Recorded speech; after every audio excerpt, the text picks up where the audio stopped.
So, what is it you need me to do? I just need you to record for a podcast that I do. Okay. Is there like a script or something? No, but what I was thinking was you could like kind of co-host this episode with me. So usually it's myself, Heartless, and Magpies. But I was thinking I kind of wanted to switch it up. So I thought it'd be cool to bring you on. You could give like the woman's perspective on the game and like kind of like whatever happens in the news, you could give your thoughts on it. Bring a little bit more like diversity to the podcast. But so every episode, I just want you to can you just start off by saying episode 170 is brought to you by our supporters?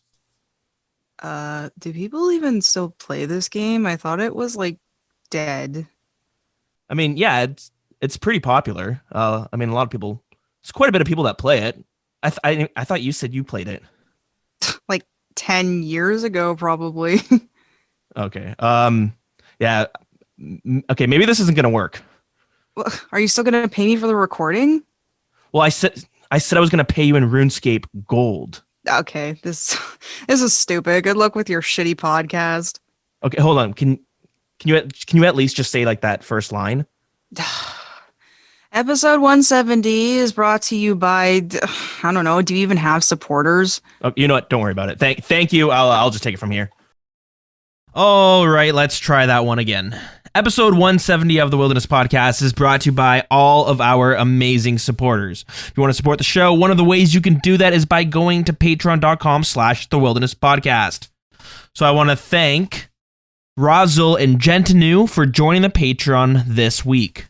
And this week's episode is dedicated to Aiden Anderson, Gentinu, and Mr. Cosmonaut. But hey, if Patreon's not your fancy, that's quite all right. You can go to buymeacoffee.com/dills instead. You can do a one-time donation. So this week, I want to thank Timbuktu25, The Six, the Matty PP, and Abusive for keeping me caffeinated this week. I'm on a strict 1 to 2 coffees a day. That third coffee just destroys my anxiety. I get the jitters. I get the jitters when I have that third coffee. So you guys are keeping me heavily caffeinated, which means more podcasting. All right, before we get into the episode, I have to give a shout out to Ren for voicing that little bit at the beginning of this episode. Thank you so much for doing that for me. Guys, go check her out on Twitch. Twitch.tv/Reninari. I'll have a link in the description of this episode. So go show some love. All right, I think it's time we need to get into today's episode. But quick spoiler alert, Jagex did not drop an April Fool's prank on us this year. This is like 3 years in a row. Very disappointing. So much so that me and Heartless completely forgot it was April Fool's.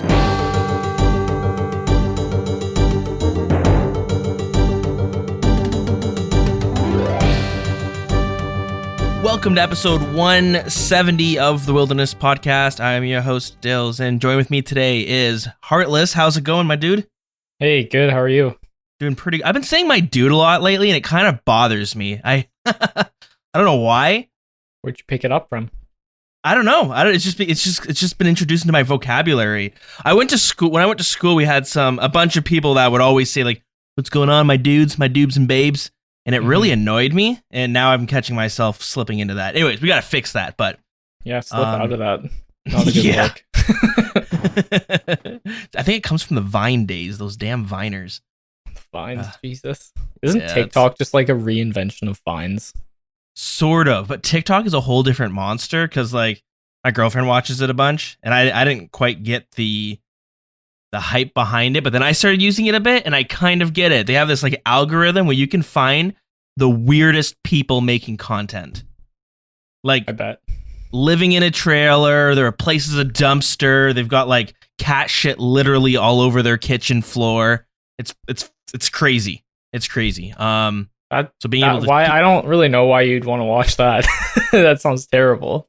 I think it's because it's so strange that these people are doing like not just like daily content, the daily TikTok stuff. A lot of these people do like once an hour, they're like filming something, and you'll see like the craziest stuff, like their toilet is all clogged up, and that'll just be in the background, and you're like, why is this person recording anything? And there's a lot of people doing that. There's a significant amount of people who are missing a lot of teeth that are like making TikToks. It's crazy.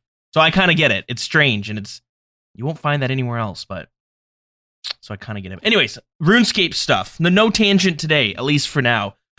As far as news goes, we don't got a whole lot. We're back with the equipment rebalances. Oh boy. Jagex has come out with their quote-unquote roadmap of how they want to do this equipment rebalances, because when they tried to do it before, didn't go over well. Community was not very happy. So they have tweaked the way they're going to do it. So we're going to talk about that. And they have a small, I don't know, they call it the Suggestions and Wilderness Survey. So they had a survey go out this week that you could, I'm not sure where you find it. I know they did it on the live stream, but you answer questions about the wilderness, what you think about it, what you think it should be, what you think needs to be changed. And I think for them, they need some sort of direction of what to do with the wilderness, and I guess they don't know where to go about it, so they're going to see what the community thinks. The survey's out. You can check that out, but no actual content this week, so it's been pretty light. So yeah, it makes sense. They just pushed Temperos last week, so a quiet week on all fronts. Yeah, they're gearing up for the long weekend, so they said they'll be back next week with some changes. But anyways, what have you been up to? Real life or in game? Is one more different than the other? One more hectic than the other, I should say? No, not really. Both nothing. Okay. Yeah, life. I just went back to work this week, and then I was surprised. I forgot that it was Easter this weekend, so we get a 4-day week up in Canada, so that's nice. Nice. That's a nice change. Yeah, back to work is like very exhausting. I find the first week back is so exhausting because I like chill a lot when I'm at home. I like to relax. Still like go and work out, but being back with like surrounded by kids all day, just being like on 100% of the time. I just came home and napped most days. True. But it was a good week overall. We had a lot of fun. They were not happy that I gave them a division test after 4 days, but they needed to do one. So the grade that you teach, are they just like introduced to like division, or? Yeah, this is their very first time seeing it, so they don't even know the concept. So it took me like 3-4 weeks to go through. We do a lot of like manipulatives, so like we'll have little cubes and we'll ask them to split it into different groups instead of using the word divide. Interesting, okay. Just to try and introduce it that way. But anyways, my quizzes are they're not hard. They're like 6 or 7 questions. Nice. And I give them a practice quiz the day before, which is literally the same as the actual quiz, except I change the numbers the next day. And I even tell them I'm going to do that. And they're so most of them do pretty well. Yeah, okay. I try to set them up for success. I'm not like trying to punish them. You want a high fail, right? Like somebody who's like, oh, I want it to be so hard that nobody passes it. Yeah, that never really made sense to me, especially at this young of an age. You want them to, be successful. Yeah, and if you're introduced, like they're learning the concept of division, that's got to be an interesting thing to navigate. It is. So there's obviously different ways you could do it. You could just do old school, like, oh, you memorize how many times you can split 84 by 8, divide 8 by, or 64 by 8. There's other things too. So you can like, one of their favorite one was you draw, like, let's say it's 16 divided by 4, and they don't know it by heart yet. You draw 4 circles, and then you put a stick in each circle, like a little line, until you get up to 16, and then the number of sticks that you put in the circle is your answer. So in that case, it would be 4 in each one. Oh, interesting. Can you visualize that? Yeah, I got it. It's good for introducing math, but obviously that doesn't work when you get to bigger numbers, but it's really good to like understand the concept of splitting a big number into smaller groups. Do you know the name? They teach division, or maybe it's, no, you know what? I think it's the multiplication. They have like, I forget what they call it, but it's like, there's a name of how they teach it. And it's kind of similar to what you're doing, a little bit different because it's the multiplication version. Do you know what I'm talking about? Do you know the name? I'm not really sure what you're on about. But we just did multiplication, so they do like these boxes and they put like, I don't know, 4 times 4, and that's just a different way to multiply instead of just using. So I called it. I taught them old school, which is how you and I would do it. Yep. Where we would just like carry everything and like what's it called? Like regroup up at the top. You know what I'm talking about? Like we'd stack the numbers and then do the multiplication like up and then across for Okay, each yeah. number. So that's like the classic old school method. And then there's just a few others where you can basically move the numbers around and put some boxes down. It just makes it a little bit easier. It's not like new math or anything. It's just a different way to do multiplication. It's less complicated too. Especially if you're a mess. The problem is some of them are so messy that they can't keep track of where they've put like remainders and stuff. So some methods help take a little bit more work, but they help keep you a bit more organized. Okay, that makes sense. I find those are pretty good. And that's why I try to give them like 4 or 5 different ways to say do multiplication, and they can just pick their favorite and do that. Yeah. Yeah, because like there's the new method. I can't figure out what it's called, but I know when I was working construction, I had a. Is it called lattice? No, it was like an actual term. I was trying to find it. And it's called like splitting multiplication. It had some weird term. I don't know. Maybe people might know what I'm talking about. But I had a friend who was telling me, "Oh, this is how they're teaching math now," and he showed me, and I was like, "Oh, that's interesting." And then I would see the memes pop up on Facebook where like some parent was like, this is the stupidest way you could teach kids, multiplication. The younger generations are getting dumber. But imagine younger generations being offered more choices how to do things instead of just being forced to do it one way. This doesn't make any sense to me, That's like, as the a argument. teacher, the more choices you get as a child on how to complete something, you can just pick the one that works best for you and the way your mind works. And so like the way they were teaching it, it takes longer to actually do it, but you can see the kids are supposed to be able to see exactly how multiplication works. Whereas like I think a lot of like you mentioned, a lot of the strategies we were taught was like memorization. Just memorize the numbers. Yeah, you memorize the small like sub 100 multiplications and divisions, and then it makes things very quick. But I find those kind of things only work if you're good at math already. Like you have a natural concept of numbers. Yeah, so the slower way that the memes I'd seen pop up and people were getting pissed, but then I saw explanations were like, no, we're teaching kids how multiplication works. This is slower, but a bigger percentage of the children are going to know how multiplication works instead of just being like, well, you just know that 4 times 4 is 16 or whatever. And the real thing is like I have a bunch of math whizzes in my class and I just show them the old school way, like the way you and I were taught it because it's the quickest. Yeah. And they just get that and they'll just do that one. And it doesn't bother them. It's really just for the kids that struggle with math. So yeah, exactly. And it's like, I know there's some people who early on, they might maybe get frustrated because they can't do the way we were taught. Like they can't learn math that way. And they just write it off. They just go, you know what? Math's not really for me. And then they kind of give up. And then it leads into high school where they don't really try. They try enough to pass, but they don't care too much. Yeah. I'm of the opinion, this is my philosophy, that's one of the most fundamental skills you should know in life is math. Like everyone should be able to do it because it's like important in all walks of life. Like no matter what you're going to do in your career, you're going to use math at some point, especially for finances. It's important to have a really good concept of like strong foundations of numbers when you're young. Yeah. That and writing is also really important too to me.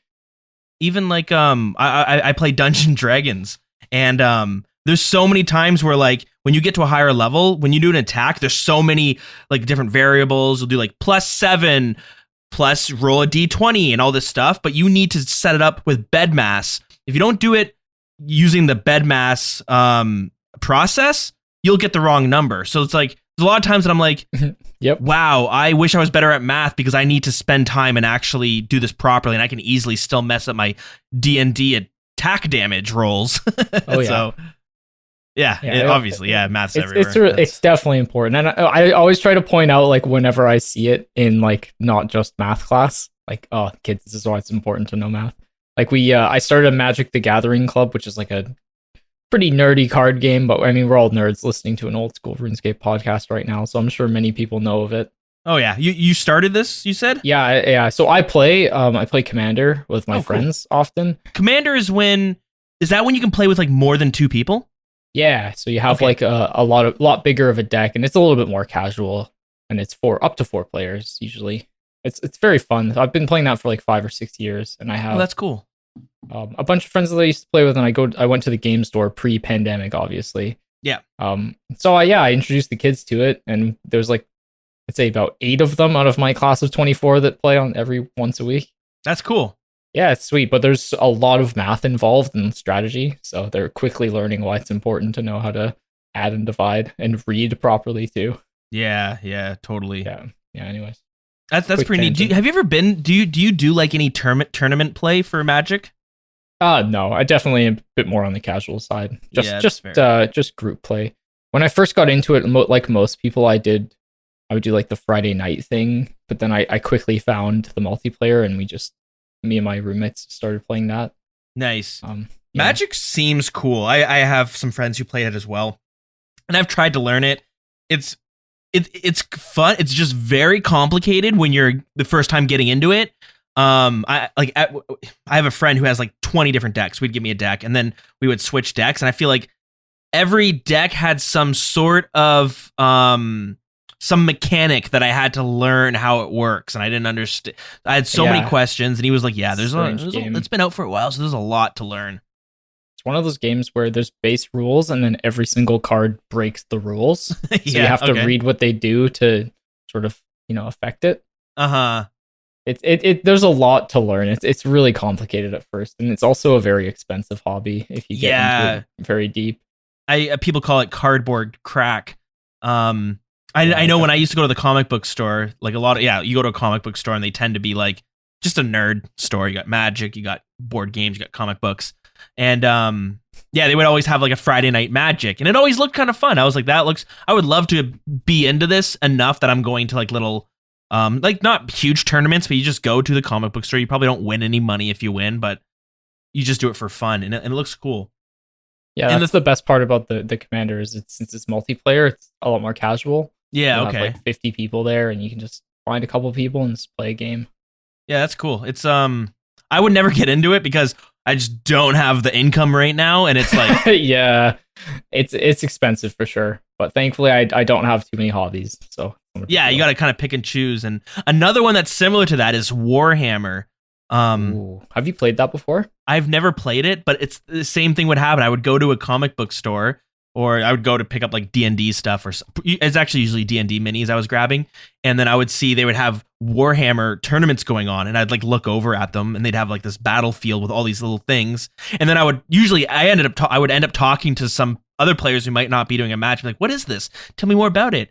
And they would tell me, and obviously they're passionate about it, so they're going on about it. And I was like, dude, this sounds so fucking cool. Mm-hmm. But then they go, yeah, if you want to start out, you want to buy the starter set. It's like $400, but you go in half with a friend, $200 each. You have an army each. You can split it up. And I was like, that's still $200. I don't know. Okay, Yeah, it makes sense that it's that expensive, Yeah, there's so much to it. I've always liked the idea of it, but yeah, I have a friend who loves, like, her hobby is painting the minis, painting the Warhammer figures, because there's you have to paint them properly, and they need to be 3 different colors. And half the time when you buy a Warhammer, I don't know what you want to call it, Warhammer character or whatever, you can't even use it till it's been painted. And yeah, that seems like half the fun, honestly. Yeah, but some people are like, they commission someone else to paint their mini or whatever because they're just so good at it. They have all the equipment. Yeah, I imagine there's got to be some serious skill to painting with finesse like that. Oh yeah, you need like one of those monocles that have like 13 different lenses. You get the top hat as well for it. Yeah, exactly. You gotta get they come hand in hand. And you can put stuff like little textures, like the fake grass and stuff like that too, right? Yeah, I've always liked the look of that. Yeah, and then I wouldn't be surprised if they have mechanics where like, oh, the grass you can move at +1 speed. I have like I said, I don't know much about it. The only models I've ever played there was like a Lord of the Rings miniatures that my friends and I got into when we were in middle school. And we would like play and paint, but I was never delicate enough to paint them properly. But we had fun. We mostly just kind of bashed around with them. There was no real skill, but I'm sure I've seen like the games, like you say, at those type of stores, and they look intense and really intense. And they're one of those things where like you can't really get into that hobby at like 30 years old because you got to drop a lot of money to have fun with it. But you start off as maybe younger, maybe you get it for like birthday presents from your parents and your family, or like what you're doing with Magic the Gathering. I mean, maybe their parents are going to hate you for it, but when the kid's like 15, 16, 17, they have plenty of decks to work with. You don't have to worry about like dropping hundreds. When you're a kid, you can play it on the cheap, like you can even play like Commander cheaply. But once you start having like, pretty good income and you don't have many hobbies, you're like, yeah, I'll buy this card. It's only $40. That's not too bad. Oh yeah, you buy the individuals. That's crazy. Right? I only buy individual cards now, but I also have really? I've been playing for so long that I kind of have most of the cards that I want that are within like a reasonable budget. So there's a video that I've watched a few times. I like to go back every now and then. It's a guy opening up magic packs and he gets that Black Lotus card. Cracks the Lotus. Hey, that card is so thousands, unbelievably it's so unbelievably unfair as well. Oh, it's good. Yeah, because I know you don't know the game, but basically like you can only play one land per turn, which is like 1 mana. Yep. Okay, yep. So by the time you get to, for example, turn 3, you can play something that costs 3, and the power sort of scales like that. But the Black Lotus is you instantly get 3 mana by sacrificing it, and it costs 0. So basically you can just skip turns 1 through 3. Damn. And, get yourself some free wins. That's crazy. Anyways, we've tangented pretty hard here. Oh yeah, that's funny. I said no tangent at the beginning, and here we are. 15-20 minutes in. It's all it's all in the theme of nerd fandom, but exactly. But yeah, math and other hobbies, but real life. Okay, that was real life, so it was all good. And then in game, I honestly haven't done much. Not much to add, eh? I nabbed 89 smithing. Okay. Which had been a goal for a while. I don't really like Blast Furnace. Yeah, I'm not a huge fan either. On top of the fact that you have to buy the gold 100 at a time from each world as an iron, so. Interesting. Yeah, that was pretty shitty. But I got 89 smithing, and then I made 30,000 rune darts. So wow, damn. I'm stocked up on You're rune all good darts. to go for a while, eh? Yeah, all my rune drops and rune ore and everything from my entire account made into rune darts. Cool. So I was pretty excited about that. And what else did I do? I don't think really anything else. I started working towards the elite desert diaries. Have you done those ones? No, that's one of the ones I got to do because of thieving. I need 91 thieving. Right, yeah. And the Calphite head is the other tough one. True. I have a Calphite task, so I figured I would use it as motivation to get those diaries done. So I'm just working on the fletching now. That's a good call. The desert diaries are such a tease because you need the Calphite queen head, which is like what, 1 in 256, I think? Something like that. Yeah, something like that. It's guaranteed on that drop as well, so you won't go dry for it. Yeah. But what I find funny is like the desert elites unlock a shortcut that you can get to Calphite, because otherwise you do this giant run through the Calphite layer to get to the boss. It's horrible. I've done about 50 kills so far. Yeah. And I have a Sang staff, so that they suggest the Deer Discord that you use your Sang and just try to stay as long as you can. It's like, but I could only do 3 kills, so I'd rather do like my 2 kill trips and just run down in better gear. True. I think it'd be a fine boss, honestly, if you had the shortcut unlocked. But yeah, you're right. It's annoying that you have to get the shortcut after you've killed the queen potentially 250 times. Yeah, and I mean, at that point, I guess, do you have to give them the head, or can you still use the head to recolor your Slayer helmet? You can, no, that head will go on the wall, and then I'm pretty sure it's gone, so you'd have to get another one. Okay, so there you go. It's for people who want to hunt the recolor and the pet. Correct me if I'm wrong, though. I'm pretty sure the rope, like you used to have to bring 2 ropes, one to get into the Calphite layer and then one to get into the Queen's layer. I'm pretty sure they stay permanently now on the hard diary, but I think that used to be only for elite diaries. I think they changed that recently. Oh. But I mean, I might be wrong, but I have a feeling that that's how it used to be. So you used to have to bring an extra 2 ropes every time you went down. I think as well, you will require a rope to enter the dungeon, which will be used in the process. A second rope is required to reach the lower level.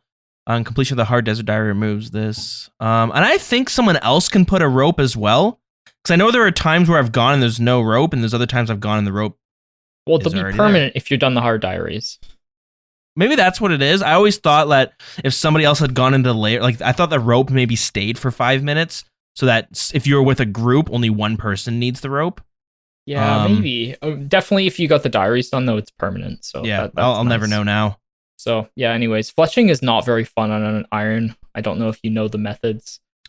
No, I guess not. I've The 30,000 rune darts definitely helped out towards the fletching goal, but yeah. you have to do broad arrows is really the only viable method. So you have to cut logs into shafts, and then you have to make feathered arrow shafts, which you can do about 50k an hour if you're standing there, which is not very fun. And then you have to put the broad arrowheads on the shafts. So it's quite the process. And it's like cutting longbows is not a better, like an unstrung longbow isn't a better method. I mean, no, not really. You just don't have the log income for that. Oh, okay, it's a waste. I guess the other one you at least have something. It's expensive, but I mean, there's not a whole lot else to do with your money on irons. Fair. Like once you have certain skills finished. Yeah. Anyways, that's all I've been doing. Just chipping away at those kind of goals. Did a little bit of raiding, but haven't seen anything this week. So nothing much to update. Yeah, it's the way she goes. How about you? What's your week been like? We'll start off with real life. I'll give the update on that online reality game. The Survivor spinoff, I guess, because they opened up like a pre-game channel where people can just talk, but they say no DMing, no making alliances, nothing talking about social game like group, because you have to make alliances and you have to vote people off and you want to team up with other people and you usually find arbitrary reasons to find an alliance. Oh, you live in Canada? Okay, let's be an alliance together. Oh, you play RuneScape? Let's be an alliance together. Sorry, before we start, where did you get recruited from? Was it in game in RuneScape? No, this was on Twitter. This wasn't even RuneScape. Okay. I originally brought it up just because like I thought it was a scam and it seemed sketchy, and I think RuneScape that was my okay. Yeah, well, you're connecting the real world to the RuneScape scams. Okay. I don't do much on Twitter, but when I use Twitter for like Big Brother Canada because I'm a big fan of that show, and I get like really good updates of what's going on Twitter, and I'll sometimes talk on threads, and that's basically for the most part that's what I use Twitter for. And then I had somebody randomly reach out who's like, "Hey, we saw you commenting. Do you want to be part of this?" I said, "Sure, why not?"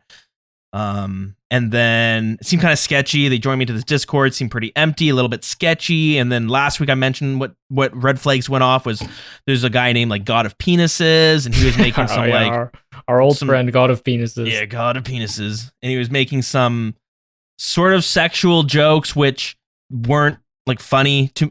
They were just like penis, and it's like okay, it's funny. Not really. So then they opened up the pregame chat, and then I went in, and it was there's like 30 people in it, and I think everyone's from the US, except for one guy who's from England, but everyone else seems to be from the US. Not a lot, but there's a fair chunk of like really creepy people where, of course, we have men and women playing, and someone, a female will say like, "Hey guys, nice to meet everyone," and she'll be, attractive in her profile picture. And then a bunch of guys are like, "Hey, cutie pie. Hey, sweetie. How's it?" Like very, to me, I'm like, this seems creepy as fuck. Oh yeah, absolutely. And then, but what I thought was strange, not strange, but I guess just rude. If you're going to be like that, like if you do it to everyone, if you call someone babe, but then you call everyone a babe, it's like, okay, that's just their thing. But when, you're like, "Hey, sweetie. Hey, cutie" to one girl, and then another girl posts and they're like, "Sup?" They're like, "Hey, sup?" We're not gonna give this person the same treatment, and you're just like, so blatant. But it was very strange. One thing in Big Brother is like, I mainly watch the Canadian version, but they always have like, they're not all attractive people, but there are like a fair bit of very attractive people on Big Brother that are like specifically cast because they're nice to look at, both guys and girls. Mm-hmm. And like guys will walk around with their shirts off in the house all the time if they've got like a nice body and stuff. And I guess they're just flexing. They know they'll get more screen time, and maybe people will follow their social medias because they look good. I've been seeing the text version of that happening in the Discord, where it's a bunch of guys always like flexing online. They'll like post pictures of themselves like with their shirt off, and they're like, "Hey, I just finished mowing my lawn, everyone."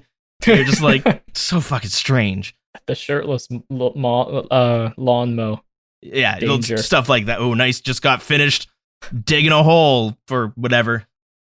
for somebody they murdered. You're like, oh, For this, what? For this, No. just for this picture. Yeah, just for the picture. But anyway, so it's it should be an interesting experience.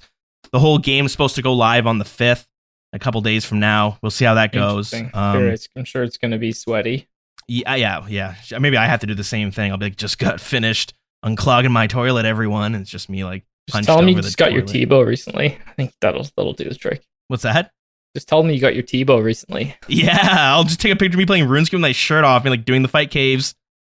Shirt off with the small booty shorts and your twisted bow in hand. Easy game.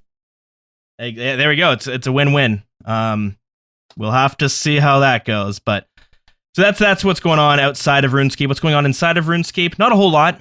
I feel like my goals are very fractured on my main account, where like I mentioned, hey, I'm gonna grind out some of the clue scroll rewards once you hit like X amount of clue chests. And then I mentioned like the week afterwards, I'm gonna go do this. I'm gonna go get my Shades of Morton uniques.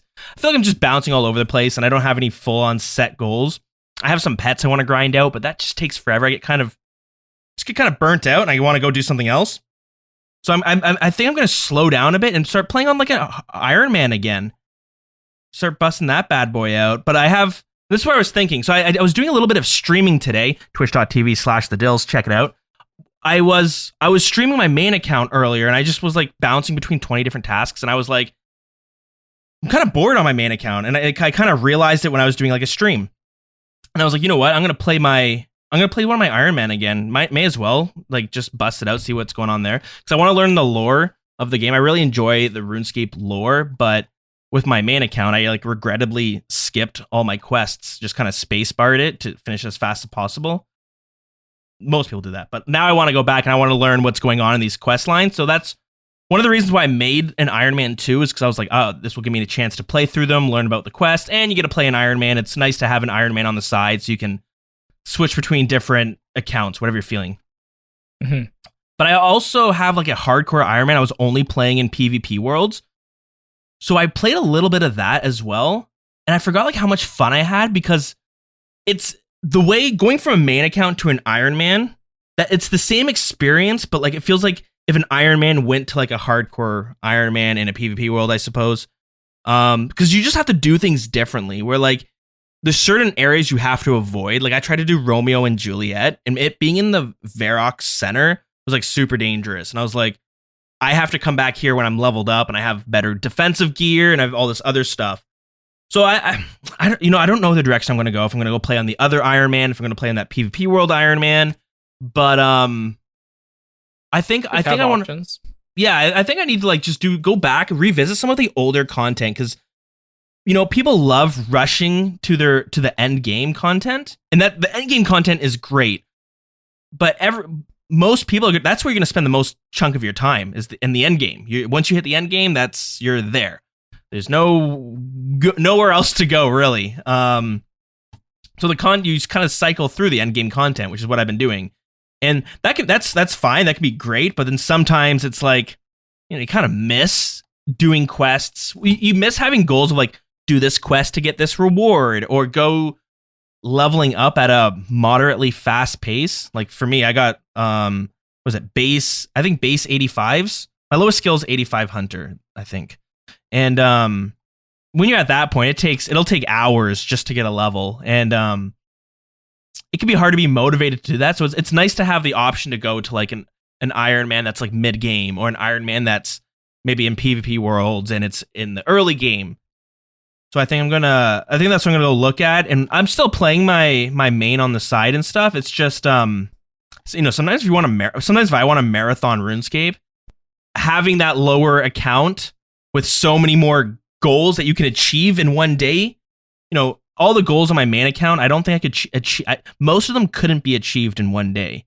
You'd have to, absolutely. Yeah. Whereas, like, I'm sure with you at like, if you look back when you were like level 70 combat, you're like, oh shit, I was hitting goals every few hours, sort of. Yeah, and I feel like a lot of people are in your position. Like, let's say their main is around like 2K total, and maybe they're on the money grind for Tebow, or they're on a Tebow rebuild, and things are just becoming really, really long, mm-hmm. and they're not getting the same dopamine that they used to from whatever, finishing a quest, Mhm. getting a 10 mil drop, things become a lot longer in the end game. And if you're not enjoying it, then I find a lot of people make Iron Man, um, because there's always like little things that you can work on as Iron. Like I'm definitely a late game Iron at this point, and there's still like even little goals I can still work on. Like Yeah. even just getting my levels up is in and of itself like upkeep, and it feels good. Yeah. Even just collecting, like almost made it through at work. The only thing I ever do is like farm runs or birdhouse runs. I'm Right. almost through my 500 toad flax seeds. Oh, So damn. yeah, so I've almost gotten. I think I have 4,000 toad flax in the bank, which is pretty nice. So that's going to be and with another 100 seeds, it should be about 5,000 worth for brews. So even that just like feels good to have the collection. Yeah, on totally. a main, that would just be like 10 mil, which isn't nearly as exciting. Yeah, exactly. And for you, you're like, well, I don't feel like doing a farm run. I don't feel like doing you know what? Maybe I'll sit at the bank and I'll make some potions or whatever it is. So yeah, that's going to be a massive chunk of my 99 Herbler when I eventually go for it. I'm just going to go from whatever I am to 99 at some point when I have it banked. Oh yeah, nice. Which should be sometime in the next like probably 4 months maybe. Damn, that's crazy. 99 Herbler is cool. That's an expensive one for most. But you always think like it's going to be bad on an Iron, but I guess I farm particularly hard compared to most people. And I have quite a bit of time. I have some time at work to do it, so I can dedicate to farm runs. But yeah, I find people can struggle with that skill. But if you don't, it's really Herbler really isn't that bad on an Iron. Like I kind of when I train Herbal, I do it semi Iron Man on my main, where like when I farm my herbs or I get it from Slayer or do it from bossing, I keep the herbs, I turn them into the potions, and then I'll sell the potions if I have like an overabundance of it, and I could maybe sell 200 super restores and still have a bunch left over and make some money off that. And over time, like you just get decent experience. Whereas if you were to sit down and say, I want 99 farming rate or 99 herbler right now, for an Iron Man, that's going to take you a long time to get those herbs. For a main, it's going to cost you a lot of money. Exactly. But doing it the Iron Man way, you're just like, oh, it's just passively leveling it up, and it doesn't feel like a long grind. You also get especially later into the game, you get a lot of drops from bosses, like raids specifically. Give quite a lot of herbs, Hydra, stuff like that. So it does start to stack up in the bank. And imagine never selling all that stuff. It does stack up. Yeah, I think that's the way to do it. And then just going with the cycle for like the cycle I've noticed for my gameplay is that I get bored of my main, so then I play like my Iron Man. I play the Iron Man, and it's fun, it's refreshing, and then it gets to a point where I'm like, well, I want to go kill some bosses again, and then I get excited to play my main again. Then I play a bunch of bosses, and then you're like, ugh, okay, I've killed these. Yeah, that's the cycle people get stuck in. You're not alone in that, and I don't really know how to break out of it, honestly. I think just like if you aren't having fun on your main, take a break. And if that means going to a different game, that's one. Or if you like take a break from your main, but you find you keep coming back to RuneScape and you just kind of bank stanks, you don't know what else to do, that's where the Iron Man comes in. Or Pure, but Iron Man. I feel like there's also like a fear of missing out on like drops or like fun, with people. Like let's say all your friends are about to do Theater of Blood and you're just playing your Iron Man and they ask if you want to come. That kind of stuff. You're like, oh well, yeah, I want to come. But if you're enjoying your Iron Man, you can just jump in chat with them in Discord and watch them do it. It's not a big deal. That's how I did it. I fully committed to the Iron, which is a little crazy, and I know just not everyone did that. But you can still like rate a little bit on the side. Yeah, and I think making like PVM goals on the Iron is pretty cool. Like you can get to barrows like reasonably quick. And that sounds like for my main. The only reason I would go to, and I have this thought sometimes, but I just haven't done it because I don't know, kind of dreading it. But for my main, if I ever want to go do barrows, it's for the collection log, maybe for elite clues, whatever. But it's not great money, so it's like kind of hard to motivate myself to go to barrows. There's no pet involved. But an Iron Man, I mean, I think you can make use. I mean, there's some pieces that are useless, but still, you could be like, I want every single set for, I don't know why you'd want Torag's full set, but still, everything except for the hammers has its use. Carol's, every piece has its use except for maybe the bow. Even the coif, which is like 5k. You could bring it to the wilderness, I guess. Use it for that. I've used it. Yeah, I've used most of the pieces at some point, except I don't have hammers, so I haven't used those. True. But even that would be fun. Like, if I got getting a unique is cool to fill out the collection log on a main, but I can only imagine it hits a little bit differently, as they say on the And Iron Man. It's cool that like I get to grind almost every not every, but a lot of the bosses in the game. I get to have a significant experience with them, which is not the true for like main accounts, because if you can do Theater of Blood or Chambers, you may as well just do those. Yeah. But I grind stuff like Solo Zami, Sarah, like all the God Wars dungeons, even like Seracnus and like random stuff like that.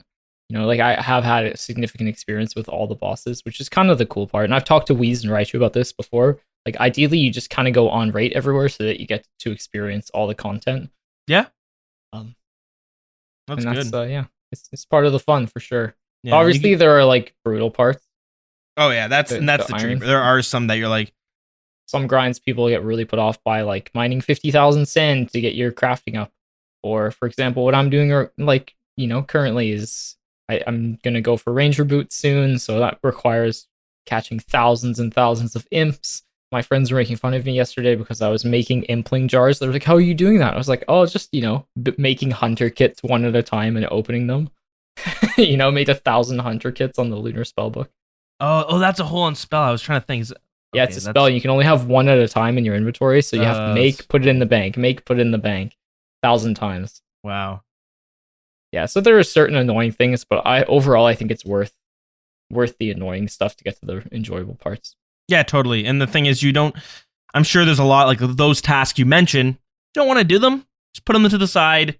Eventually, you'll be like, well, I don't know what else do I don't want to kill a boss. I'm kind of sick of that. Okay, I'll go I'll go make some rune darts, or I'll go mine sand. Yeah, but you're also right. Like even though I'm late game and I have like pretty much the same gear as the main for raids now, I still like don't like this part of the game any more than any other parts. I really enjoyed early and mid game as well. Mm-hmm. It felt like very similar. Like you're a team, you set your goals and you're going for them and you're getting useful stuff along the way. Yeah, that's right. You just keep you check off a box one at a time. Exactly. Yeah. So anyways, I hope you can find some enjoyment with it. Yeah, I think I'm gonna try it out this week. And like I said, worst case scenario, it probably makes me want to go back play my main, which isn't also not a bad thing. So it's gonna be able to bounce between the two, and that's what's great about RuneScape. You could play this game like 20. There's so many different ways to play this game that you could start.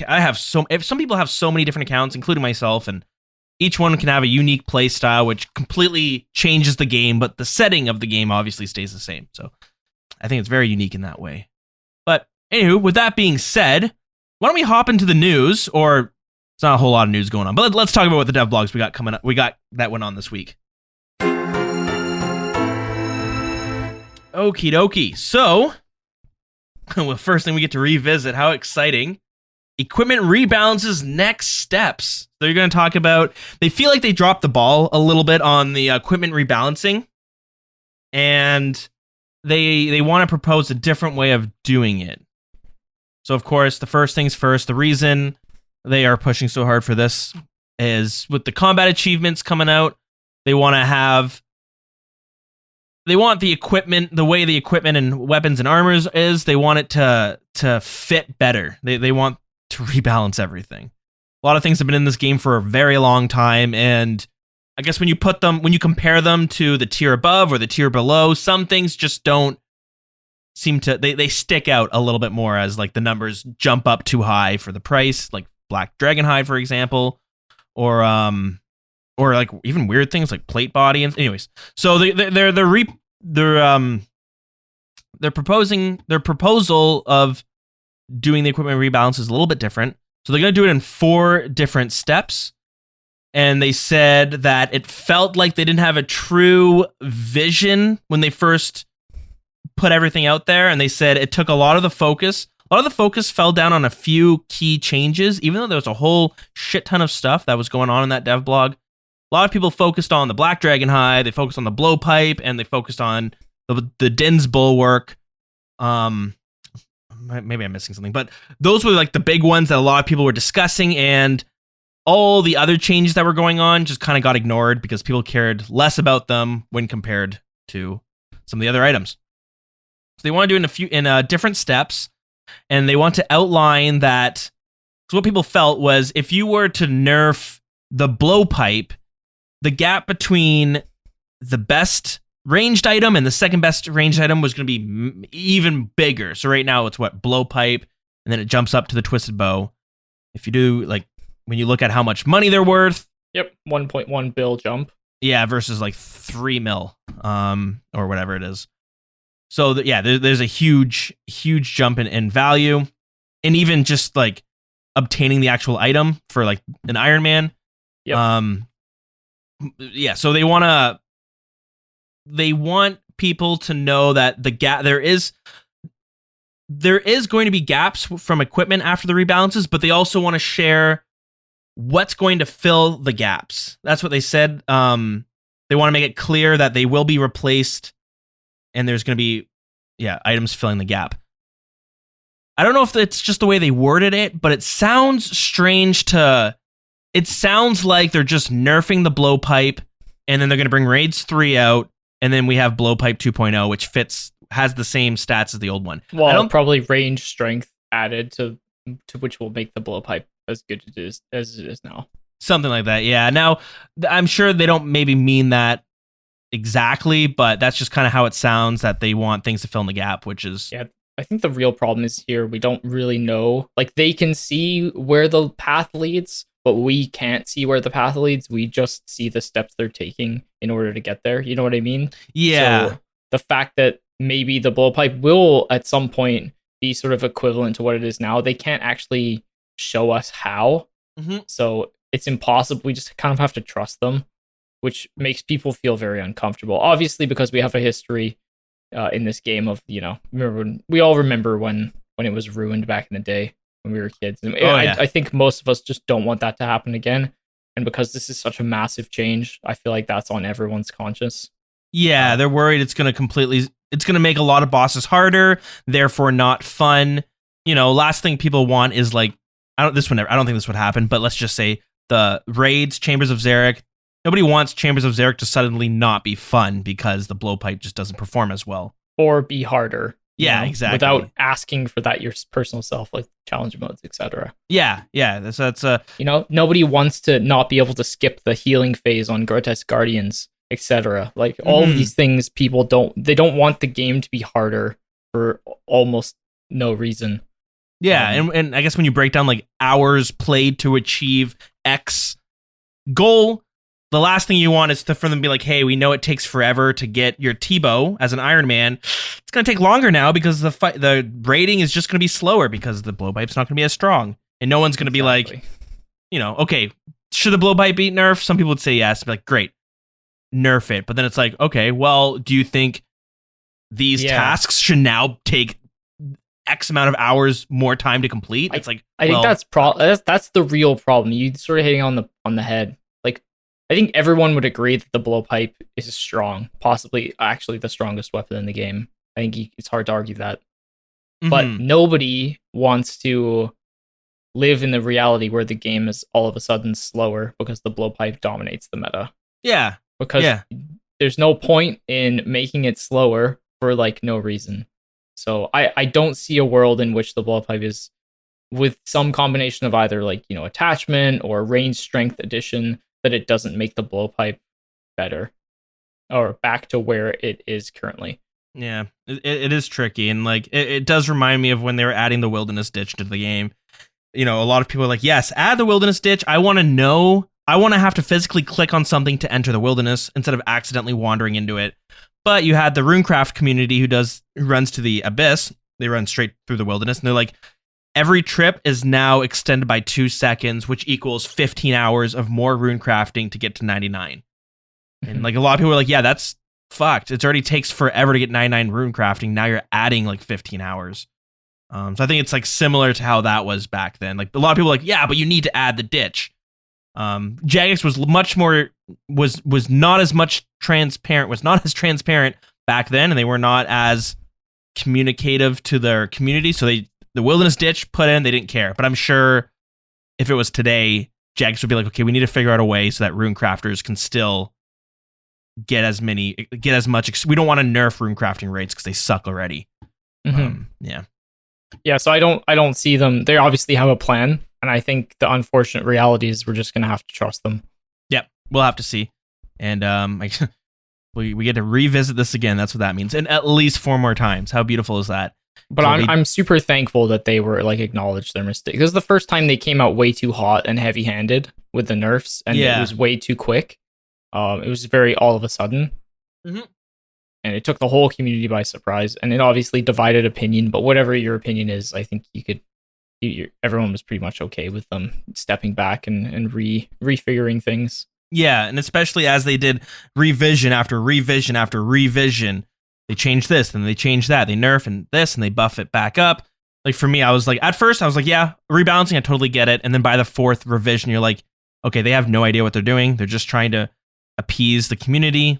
Yeah, maybe they should cancel everything and come and revisit it like they're doing now. So the next steps, the first rebalance change that'll be coming out, it's going to be a little, I guess, easy for everyone. They're going to be rebalancing plate armor, spears, maces, Hastas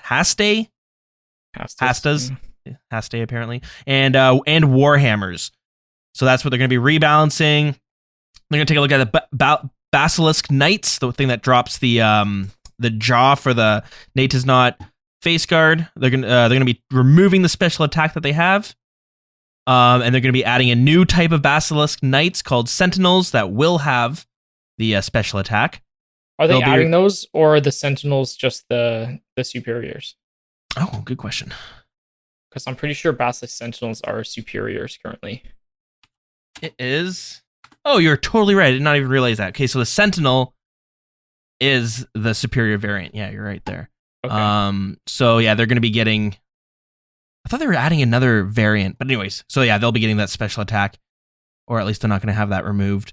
They're also going to be removing the prayer bonus from the twisted bow and the dragon bone necklace and bone crusher necklace changes. They're going to be tweaking the stats.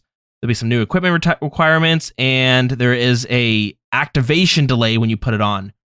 They're going to be removing that as well. So that's going to be the focus, which I think that's fine. The first revision is the safe one. They're not hitting any of the big items. It's just a lot of plate armor, which is for lower levels, and spears, maces, hastas, warhammers, and then removing the prayer bonus from twisted bow. Sure.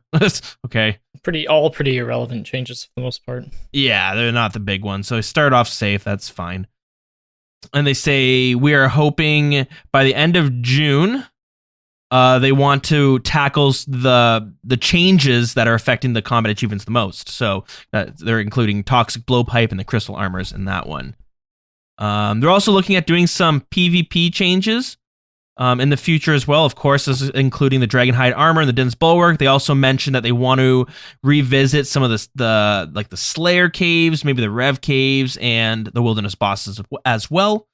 Not sure if this is all going to be coming out at the same time, but as we'll see in the next dev blog, I'd love to see a bit more Wilderness updates. I'm a big fan of Wildy Slayer, and I know you are too. So, or at least of the bosses. Yeah, and I started doing Wildy Slayer too, which was fun. And the bosses, and I'm cheesing them for the most part. It's the only way to do it. They hit way too hard to fight them normally. It's just not possible. Yeah, it's especially the only way to do it. Right. So I think having them change it, and hopefully the bosses become fun bosses to kill, giving them their own layer or giving them a better way so you don't have to safe spot them. It sucks that you have to safe spot them, but obviously they get safe spotted because they have a bigger issue, which is you do Callisto solo it with Verax or something, you'll get 1 kill, 1 maybe 2 if you're lucky. I mean, you might just get stacked out with 260s if you're unlucky. Yeah. Callisto hits so damn hard and just knocks you back 15 tiles. Yeah. There's really not much you can do about it. Same with Venenatus. You can just get stacked out from close to max. If 2 attacks hit you at the same time. Yeah, exactly. Brutal stuff. Yeah, you're right. They need updated 100%. And I wish there was a little bit more to Wilderness Slayer than the Laren's keys, which are just a slightly better version of Konar's table with Dagonhai. I mean, I wish there was maybe a few more cool untradables available through Wilderness Slayer. I think that would make it a little bit more attractive. Yeah, that is cool. I do like they when they introduced with Rev Caves. Well, they didn't introduce this with the Rev Caves, but they eventually brought it in, which was the wilderness weapons, the crossbow, the mace, the flail. I forget what it's called. Fegora's chain mace. Yeah, that's it. And then they have the staff as well, which is irrelevant. It's not useful. Scepter again. Yeah, that's trash. Maybe. So yeah, I wish they had some more, and you could make it wilderness specific. I think it's cool. They have this in RuneScape 3, but there's a bow that just spawns called the Hellfire bow or something. You pick it up, it announces it to everyone in the wilderness that you picked this up and you're in this level of wilderness. So people have an idea that you're out there fishing for it. But I think it has charges, but it's the best. It has the best DPS in the wilderness, and it eventually just disintegrates when you run out of charges. But anyways, what I like is I do like the idea of having like wilderness specific gear. And I think if you really want to revitalize PKing, and I don't mean revitalize the wilderness, I mean strictly just PKing, I think introducing some sort of stat for a PvP stat of some sort. This is what a lot of games do. Like World of Warcraft is called resilience, and that stat applies like the higher your resilience is, the more damage you block in PvP and the more damage you deal in PvP. So that's how they balance PvP and keep it separate from PvM. And I wouldn't be surprised if RuneScape one day goes that route. It just makes it easier. Vastly different styles of play, but yeah. We'll have to see what they're going to do, though. I thought they were going to be coming out with stuff in April. Maybe they will. I thought that's when the boss changes were going to come through. That's what I heard. But we'll have to see. The other thing that they're kind of addressing, which I hope it doesn't affect it too much, but they're talking about the tier rebalances. So they mentioned how they're going to be changing a lot of the tier rebalances, because right now we're kind of stuck at 75, level 75 for the Twisted Bow, for the Blowpipe, and all that fun stuff. So they reworked all the tier lists. So like I think the Twisted Bow would be like 85 and all. Anyways, they moved everything around to make it make sense. So if you get a tier 85, you know it's better than the tier 70. Not so much the case right now. But this had a problem when it came to pures, because there are some pure builds that stick their stat to 75 attack, range, defense, whatever it is, so that they can use this whole tier of weapons. So they say, we don't think there's an easy way of doing this, but we're going to see. We don't think there's a real solution for the pures that keep their stats at 75 so they can use this. Good chance you might get screwed over. Is there anything wrong with like pures? Just hold me out. I have a pure. It's a baby pure. But let's say it increases to tier 80. Like if everyone just gets 5 levels, does that really change much? I think it does. Or at least it can. Because I think like once the brackets start changing, you're up against whole different levels, and I have that problem with my pure where like I got his magic up, and right now he's sitting at like level 70. So I used to be at like level 50, and I would face people with like 70 range, whatever it is. But then when I got to level 70, now you're facing with people with 99 range and 99 mage, and they're gonna have like upwards to 90 strength. Like they just have high stats. True. You're right. There's a huge difference. I guess my sister has a max pure, so 50 attack, 99 strength, 99 range, 99 mage, 99 HP. She doesn't play very much, but she does have it. Cool. And it's a level 79 pure. And then I have another friend who has a max 75 attack pure, and it's 88 combat. So almost 10 combats higher just for 25 attack levels. Yeah. Which is crazy. Like there's a whole min-max strategy. So I get that this would really kind of screw up some builds, but at the same time, I think it's just one of those things. It sucks. There are collateral damage in this one. Yeah, they really are. Sometimes it's hard to balance content for Iron Men. It's even harder when you take pures into account, because any change to weapons and stuff is going to like really change some pures.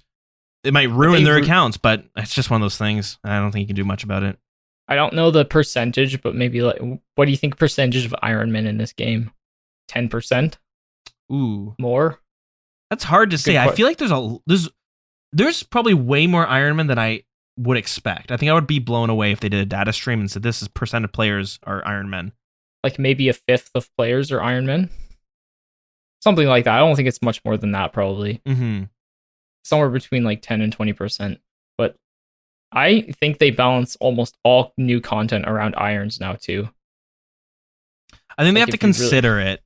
They really consider irons that are going to be taking it on. I guess a better comparison wouldn't be pures and Iron Man, but maybe pures and area restricted Iron Man.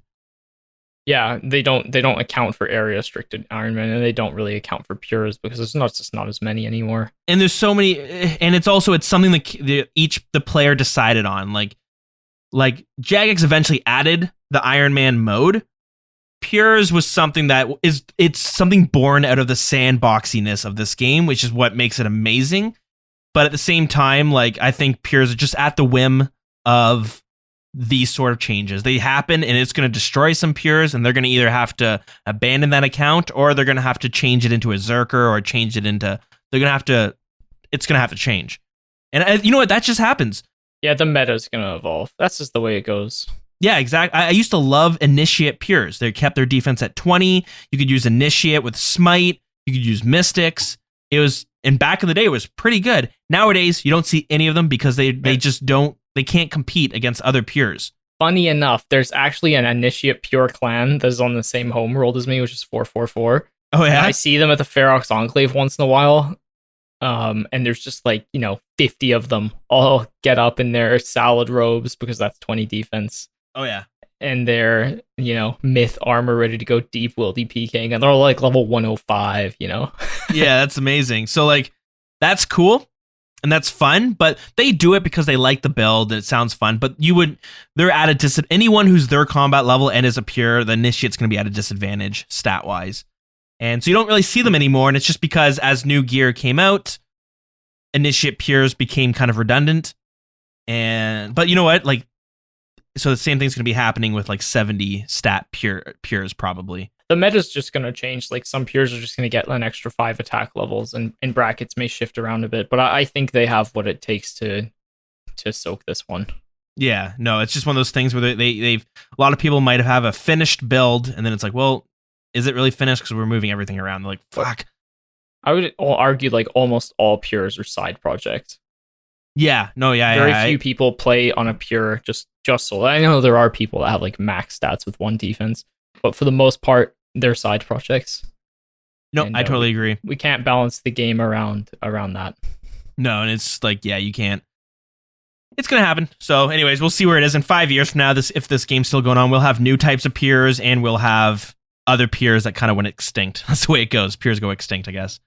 But anywho, I guess we get to talk about this all. Let's not burn ourselves out from the equipment rebalances because we're got another dev blog coming out soon in the future. Sounds good. So next dev blog, be honest, a whole lot nothing. No game update came out, but they did do a wilderness survey, and I went ahead and did this. And the wilderness survey is broken up into a few different categories. They'll have wilderness slayer, they'll have PKing, they'll have wilderness bosses. I think they had skilling and gold farming. So they'll ask you do you do wilderness slayer? And yes, do you do it often, rarely, sometimes, whatever, boom. Do you go to the Slayer cave? Do you go blah blah blah? You go to, and so then it asks you all these questions just to kind of see what direction do you want this update to go. And I will have to see. Honestly, the questions are pretty not vague, but they were kind of whatever. They were just a lot of random questions to try to figure out what you want out of the wilderness and what you think needs to be changed. But nothing too important yet. We'll see how that unfolds. But yeah, that's in terms of news. So not a whole lot going on there. So what we'll do, we're gonna take a break. Hear a message from our 4-hour supporters, and then we'll come back and we got a few emails to go through. So we'll go through that, and then we'll wrap things up. All right. So let's quick break. We'll be right back. So this podcast happens every single week because of our amazing supporters. Really can't thank you guys enough. You guys help out monumentally, and I really mean that. you can go to patreon.com/The Wilderness Podcast. We have a few different tiers out there, and I've always felt so guilty for having the Patreon up and not releasing a whole lot of content onto Patreon. Every now and then I'll do an OSRS Rambles episode, which is where I sit down with somebody, a random person, not random, but you know what I mean, a random person, a different person each OSRS Rambles episode, and we just talk about what they do. We've had Rendy on, we've had Yitzer Flogan, who did an old school RuneScape musical. I had Crown Legacy, who's a video game sound designer and player moderator. And then Magpies, he was the very first one I did. So when I do those episodes, they're very rare. They happen whenever I have free time and, you know, a day free to do some extra podcasting and editing. So those come out on the Patreon, a little bit early access, a few days early, and then it comes out on the live feed for everyone else. But I started doing something a little bit different because I felt a bit guilty and I wanted to give more content to the Patreoners. But I also know that I can't spend a whole lot of time creating, you know, I can't edit and write a whole big episode that's just for Patreon as much as I would love to. One, I'd feel bad leaving off the live feed, and two, I don't want to spread myself too thin. I think I've learned over the years that I need to know when I'm biting off more than I can chew. So what I've started doing, I did it last week, I'm going to try to keep doing it, is when Jagex does their live stream I think it's Thursday now, Thursday or Wednesday, they switched it up, but every week they do a live stream, they answer some questions, they talk about some updates. It's a video on Twitch, it's about an hour long, and it's not bad, it's good. I usually tune in and watch those, but what I want to start doing is I'm going to watch that, and I'll record myself kind of doing some commentary. We'll talk about stuff. So last week we did the wilderness survey that they released. But I figured, one, it's a way for somebody to listen to the live stream. Because I used to listen to the live stream when I was at work, and it sucked having to have Twitch open in my pocket. I would either close sometimes, or I would fast forward or rewind it or pause it, or it would just take forever to buffer, and it killed my battery. So I think this way, one, you get an audio version of it, which is very podcast friendly, and two, there's some Dill's commentary on top, which could be a bad thing or a good thing, depending on if you enjoy it. But I'm not just gonna rip the audio and upload it. That seems kind of like I'm stealing, so I don't want to do that. But I figured we could listen to it together, and this way, if you're driving home from work and you want to listen to the live stream, you can, and maybe it'll sound like we're listening to it together or watching it together. So I'm going to try doing that once a week. This is going to be Patreon only, as a way for me to give back to the people who have contributed. They've been absolutely amazing. And something I learned as well, if you are on Patreon, you can set it up on a third-party podcast app. I personally use Podcast Addict, but I know there's Overcast is another one, and there's a bunch of others. But you can set it up so that Patreon, things that get uploaded to our Patreon will come directly into your feed. So it's not even like you have to go onto the Patreon website to listen to it. You could pop open your third-party podcast app and you could listen to it there. All right, I don't want to shill too much, but this was something new, so I wanted to bring it up. And maybe you're a patron, you didn't realize it, so I'm going to start doing that. And guys, give me some feedback. If you like it, let me know. If you hate it and it sucks, let me know. All right, so let's get into the nitty-gritty. Let's get into the shout-outs here. All right, so I want to thank our top-tier supporters for supporting this episode, this podcast in general. Aiden Anderson, Gentinu. Thank you guys very much, Gentinu. You're a new Patreon supporter, so thanks so much for signing up. It truly means a lot. And I also want to give a shout-out to Cosmonaut. Dedicate this episode to him as well for subscribing on Patreon. Seriously, means a lot. Cosmonaut, we play D&D like every week, and it's been a blast. We kind of got into it, both very green to Dungeons and Dragons, but we're both pretty new to it, but we jumped in with a few others, and man, we've been having so much fun. I've actually even thought about making a Dungeons and Dragons channel in the Discord so that other people could try to find. I've heard lots of interest of Dungeons and Dragons, and unfortunately there's only so many people per group and so many DMs, but I'm thinking, what if I put a text channel together where people could try to find groups? People who are DMs could be like, hey, I have a free night once a week to do DMing. I'm looking for 4 people in this time zone. Anyways, that's an idea. A little bit of a sidetrack, but let's bring it on back. So that's patreon.com/The Wilderness Podcast. But that might not be your thing. You can go to buymeacoffee.com/Dills instead to do a one-time payment. So I want to thank Timbuk225, Dr. Feelgood, or also Mistborn, The Six, the Maddie PP, Abusive. You guys all bought me a coffee this week, and it means a lot. I love coffee. Sometimes I don't know why I love coffee, because if I drink too much of it, it gives me the shakes. It makes me like instantly have to go to the washroom. I mean, like one time I was in school. I got this giant thermos. It had like a lot of coffee in it. Like 2, grande size from Starbucks? No, not 2 of those. Maybe one of the extra largest from Starbucks I think would fit inside of there.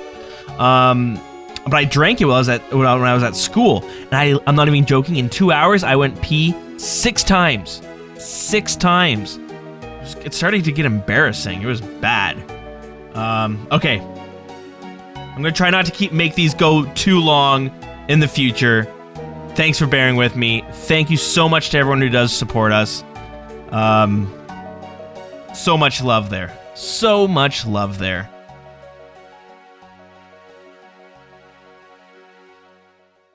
Okay. So yeah, we got some emails and some follow-ups from our previous email readout from last episode.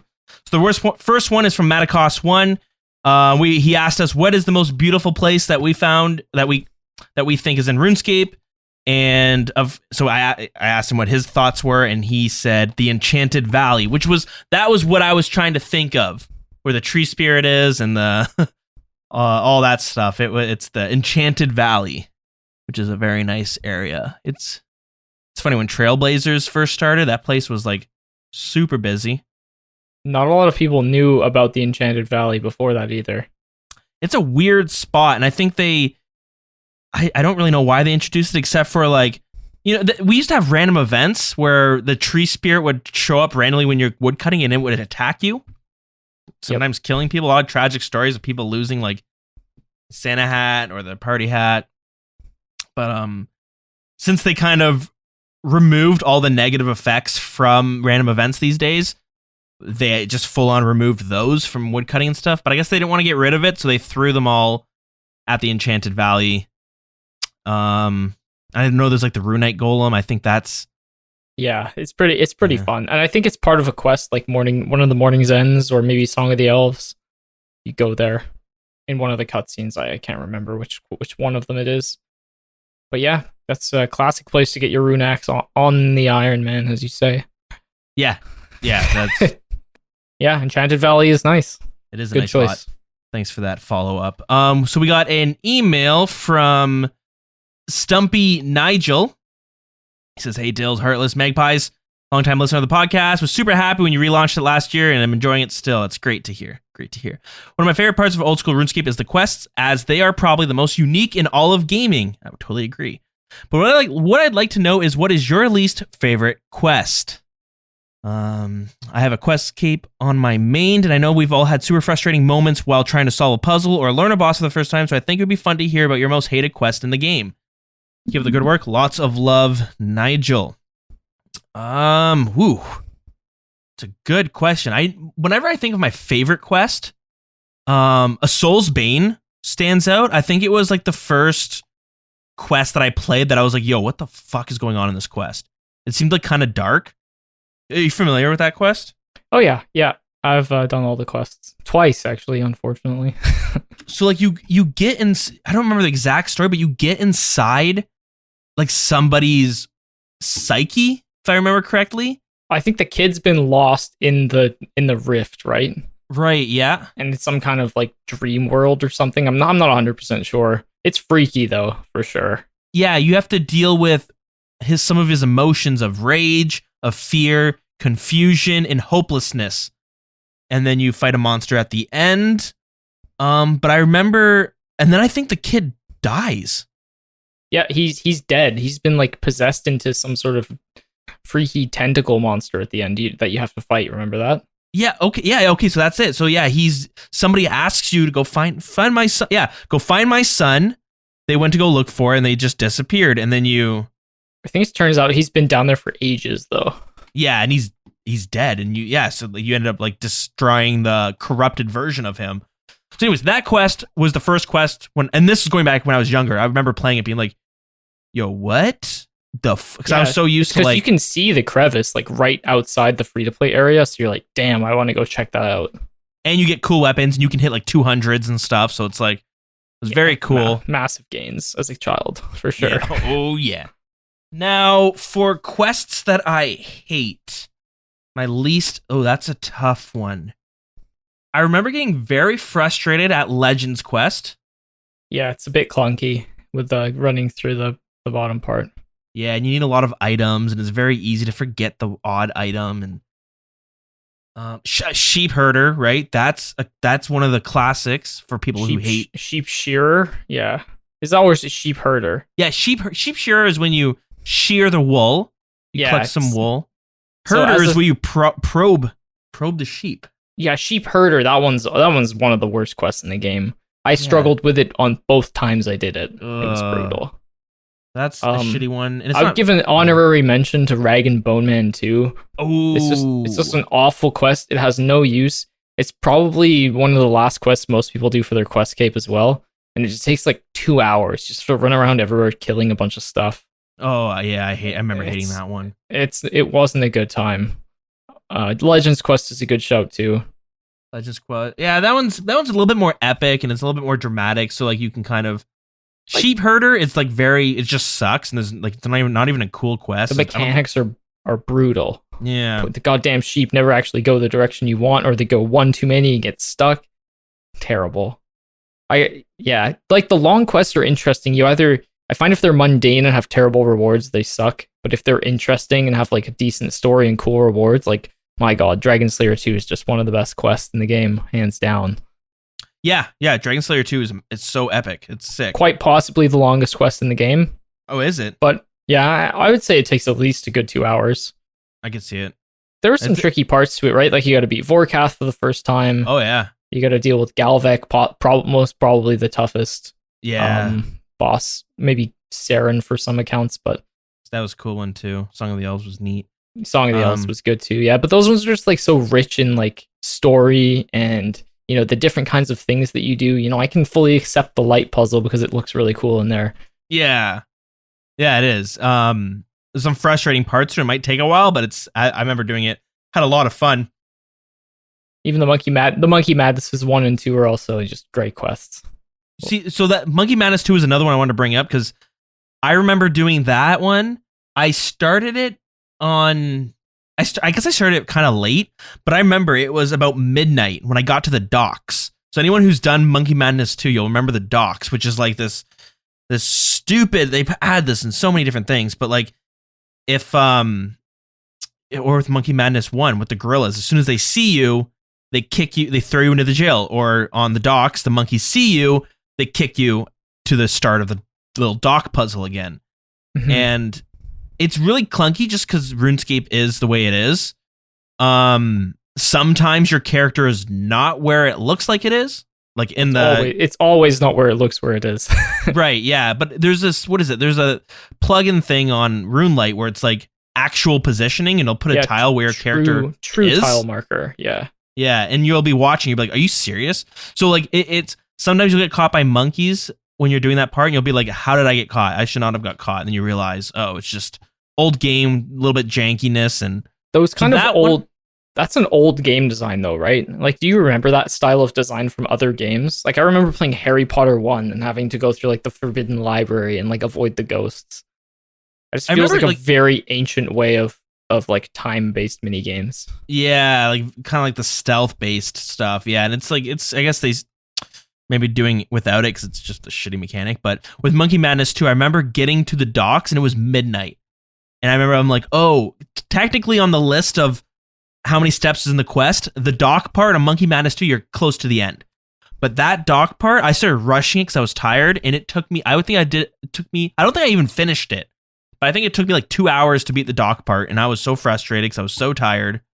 That's hilarious. I remember hating that too. The first time was tough, but the second time I did it on my iron, I found it is a lot. It was actually like rather enjoyable. It wasn't that hard. Probably because you're like, it's slow and steady. Take your time. Exactly. Take your time, be patient, and you'll get there. Yeah. There's a few of them there. So I think I'll have to go with like, if I could choose one quest. I mean, rat catchers was also pretty shitty. Similar reason as like the whole trying not to get spotted by stuff. I just remember that being frustrating. But I remember just sheep herder always hating that quest, and I'm gonna dread it if I have to do it on the Iron Man. Yep. And there's sections of other quests that I hate. Which one would you say? Rag and Bone Man 2, I think. Yeah. Okay. Yeah, that's a good one too. That one's pretty shitty. Thanks, Stumpy Nigel, for number one. Sorry. That's a great question. I love hearing people's opinions on quests. Yeah, some people are gonna hate it. I remember Jimmy. He's doing his it's like a questing series on YouTube. Yeah, by release. And I can't remember if this was part of it or if he just did like a one-off video, but he was talking about how terrible rat catchers is, just like from a writer's perspective and a lore and story perspective. And it was like, so he went through and I watched it and I was like, yeah, I didn't read the text, but the quest does seem weird where there's a lot of like internal dialogue with your character that doesn't seem to make sense. And like your character's like unnecessarily mean to some people for like, he's just a dick for some reason and doesn't really make sense maybe. Yeah, it's a great video. Good shout. Yeah. So people are going to hate quests for different reasons. You might hate the mechanics. Maybe you hate how long it takes, like, what is it? One small favor. Maybe you hate the writing of it. So, yeah, that makes sense. So, thanks so much, Stumpy Nigel, for the email question. If anyone wants some YouTube content to supplement themselves, go check out his YouTube channel because I know he does some YouTube videos as well. So thanks for the email. Oh, cool. That was it. So there was our emails. Thank you so much for everyone for emailing us. I always do enjoy getting some emails, but we did have a follow-up. I'm sure this could be a pretty big conversation, but we'll keep it very brief so it nice and straightforward. This was from Yeezus. Messaged me in game to ask. So we had Jacob email us last week. He was a new player looking to learn. He wanted to learn how to get into bossing. So we kind of gave our thoughts on where you could start with bossing. But Yeezus sent me a message asking for like a little bit of a follow-up. He's somebody who is tackling the fight caves, might have already completed at this point, but that's where you are in your count. Fight the fire cape. It's one of the first big milestones an account gets. And I think it was Magpie that might have said this, but he said it's one of the first. It's the fight caves is similar to the Inferno, where once you beat the fight caves, your PVM skill is now at another level. Like you've just hit this tier where you're able to pray switch and manage your inventory a little bit. So it's like your first big milestone to be like, okay, you've done that. Now you can start looking at some of these other activities. And then the Inferno is that even more so because you have to understand a lot of how some of the mechanics work. So he was asking for an intro to like endgame bossing. What sort of things could you optimize? What sort of goals should you set when you're just looking to be introduced to endgame bossing? So like the rating is the best, I guess the best benchmark to look at when it comes to endgame content. You got Nightmare and stuff as well. But basically a guide for a level 110 noob. Someone who has the combat stats, you have the stats, you're level 110, but you don't have maybe the items or you don't know what way to work. Okay. This is a good, very, very good question. And I think there's a lot of ways we could go about answering it. I think it depends on like how much like money you have, but realistically there's bosses and content that you can do with even like 10 million GP. Yeah. There's a lot of cheap alternatives for many things, and I think like raiding and a lot of bosses, if you know the mechanics and you're like a pro at how the raid runs, you can do it in very suboptimal gear. Yeah, like for example, Team Chambers of Xeric is something that you can learn. It's not very difficult. We have tons of teachers in the CC. and you really only need about 25 to 30 mil of gear to get into Team Chambers of Xeric, as well as like let's say close to base 90 stats. Yeah. So you'll need a Toxic Blowpipe, which you should already have. It's the number one item in the game that you should have. Toxic Trident, which is the magic version, and a Bando Scald Sword, which is your special attack weapon. Right. That's great. Those cover a lot of bases there. So those are the pillars of your account going forward, the weapons. And then the only other thing you need is like a Kraken tentacle attached to a whip, so a tentacle whip. And with those 4 weapons, you can do tons of bossing. You can get into stuff like Zulrah, which isn't necessarily the best money, but it teaches you a lot of mechanics of the game. It teaches you how to effectively switch gear. And it teaches you how to figure out what bosses are going to do so that you can start to predict their actions instead of reacting to their actions. And that is a lot of what getting better at RuneScape is if you know what your opponent is going to do, or this is just like any sport or game, if you know what someone's going to do, then you're going to be 100 times better at countering it rather than reacting to what someone is going to do. Right. That's good. That's good.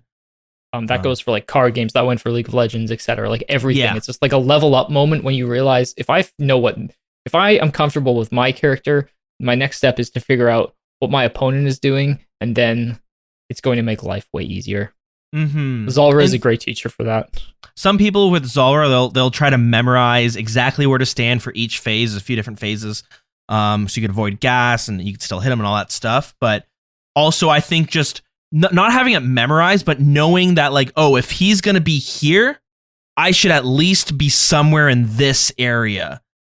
So then you can start kind of having an idea of like spacing out and like, as you mentioned, like predicting where he's gonna be. You don't have it. You don't have to have it memorized. I would say if you try to memorize it, it might be more difficult. But if you understand that, like, if he's there, I should be in this area. Way. It's harder. It's more work up front, but it rewards you a lot quicker. Like by 100 KC, I had them all memorized and I could breeze through it. And then by 2000 KC, I could sleep and kill Zulrah. Nice. But Zulrah is a great one. It's tough though. Like it's a very punishing boss. It's harder than Chambers of Xeric. If you're looking if you're looking to make some money, get introduced to basic mechanics, Orcath is a classic. Orcath is like always going to be good money. It's always going to be like 3 mil an hour if you're doing fine there. For KC, maybe a little bit less with the blowpipe.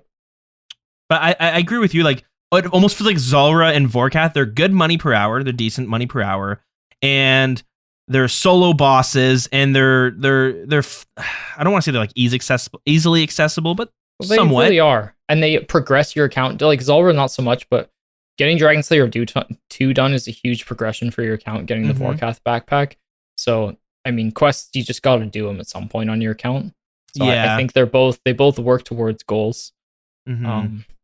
Those they teach you a lot of mechanics, like prayer switching or don't step in the fire, or the gas, whichever one you're doing. Exactly. Yeah, Chambers 1 is a good thing to get into as well. So like those items that I mentioned is really all you need, and then the armor to go along with them. So like the Blessed Hide, Arams. Yeah, totally. And then there's also some untradables. Not a lot of them are like 100% needed, but like you're going to want to get like full void at some point with the 3 helmets, because honestly, it's a piece of gear that I think is just nice to have. Elite void, absolutely. Yeah, work on Western Province's hard diaries is what you need for the elite void. Highly suggest getting that. Yeah, those are very nice, and like, you can, if for whatever reason, if somebody hacks your account, steals everything, leaves your void still lets you do you could still do content. Some people bring it to bandos. I don't know if that's really a great idea, or some people bring it to Corp. But you use it at Theater of Blood, so it will be used. Yeah, and yeah, exactly. Theater of Blood. It's good for. I used to use it at Chambers of Xeric, which a lot of people, nobody does that anymore. But when I was starting out, I would always tell people get it for Chambers of Xeric. But yeah, the range is decent for some things. But yeah, you could get a torso. Torso's good to have. Yep. Barrows gloves. Dragon Defender. Yeah. I assume you probably already have. All the untradables are sort of like your bread and butter. The Vorkath backpack, Mage Arena 2 cape. Yeah. All these things are sort of the foundations of you getting, and then the blowpipe, the Toxic Trident, and the BGS, and the Tentacle Whip, or just a regular whip. That's like your foundations of getting into the end game. Mm-hmm. And then once you get your foot in the door of like raids or Vorkath or Zulrah, like you don't need to just camp them. You can keep progressing your account along the way, and money will start to flow. Just never worry about money if you're an account that's like level 110 combat with like 100 mil bang. Yeah, it'll come.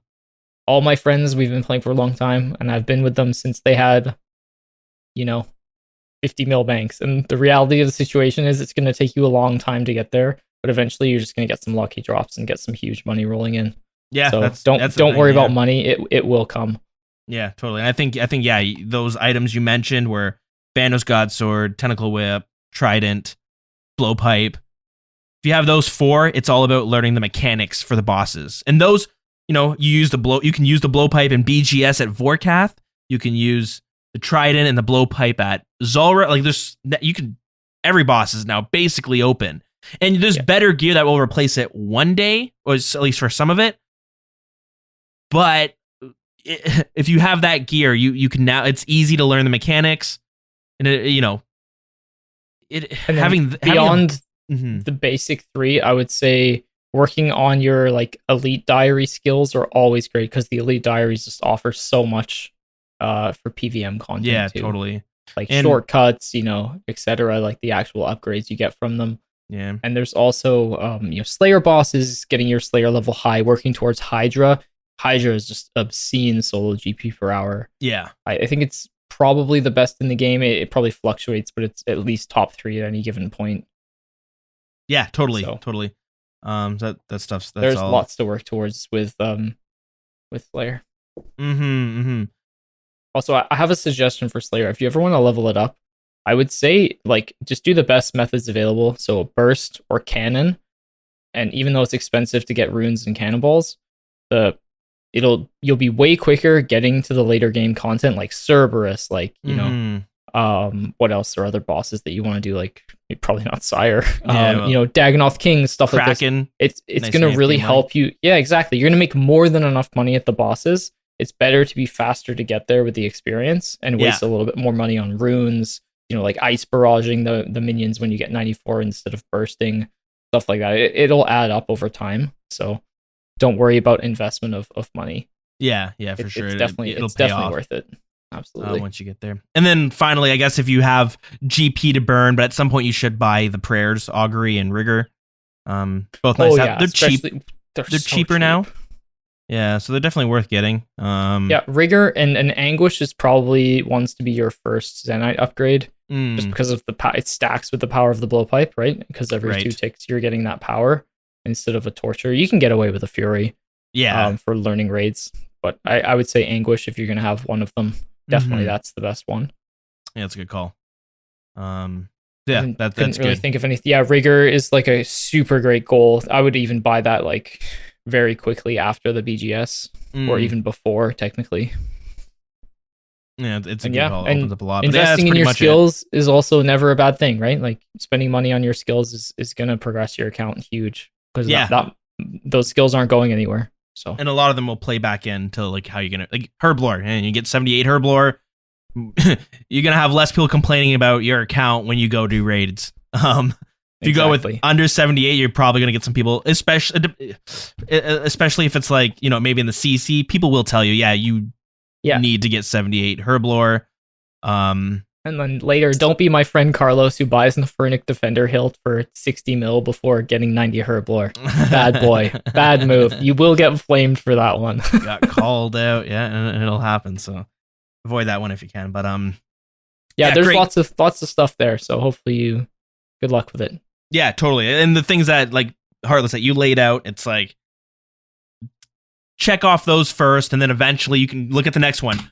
What do I need to upgrade? You know what I mean? And then you have plenty of things to upgrade and spend money on, but get the core pieces of armor and weapons and all that stuff, and you'll be good to go. And then it's all about learning the mechanics of the bosses, which is there's no easy way of doing it. You just got to go and learn it and fail a few times, and you'll get the hang of it. There's this weird thing with the RuneScape items where like best in slots are ridiculously expensive for such a minor increase.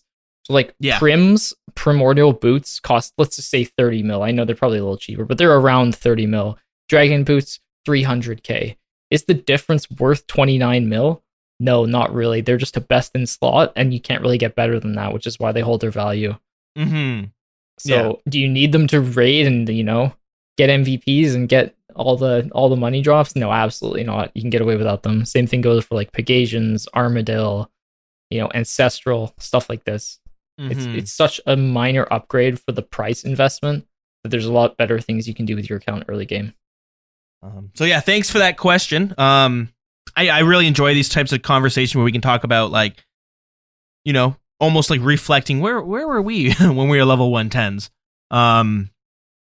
Sometimes it's easy to lose sight of the landscape for accounts right at that spot. So I like these questions because for me it's like, yeah, all you need is the 4 items. That's true. All you need is a BGS, blowpipe, trident, and you got the core items. It's anyways.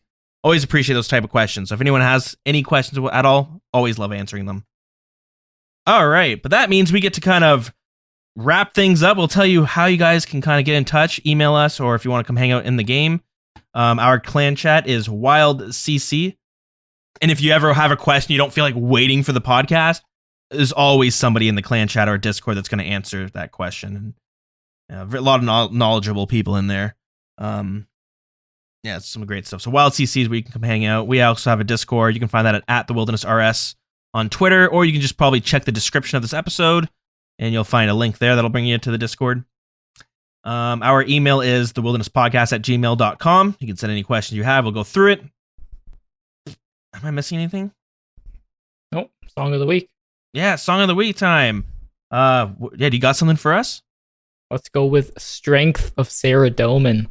So since I spent 750 kills or so there, it's a good tune actually. So let's hear this one. So Strength of Sarah Doman is a music track that is unlocked in the Sarah Doman's encampment. Came out in 2013. Adam Bond. Not much of a description there, but awesome, cool. Guys, I started streaming a little bit, so if you guys want to check that out, twitch.tv/thedills. There's not really a schedule. Watched you PKing last night. How did it go? I had to dip near the end. Did you find anyone? I found like one. Actually, I went to go PK somebody at Callisto, and then a PKer showed up, and he attacked me, and we fought, and he almost killed me, but then I got away. Yeah, nice. Was lots of fun, but I think I'm going to be sticking to the hardcore Iron Man and PvP worlds, or the Iron Man, one of the 2 Iron Men on stream, because it's just more time to brush off the 10 HP Dark Bower, I guess. Oh shit! I'm just kidding. I wouldn't do that to you. It's okay. I'm free to play right now anyway, so we're just nice and safe. But yeah, thanks everyone for listening, and we will see you on the next one. Take care.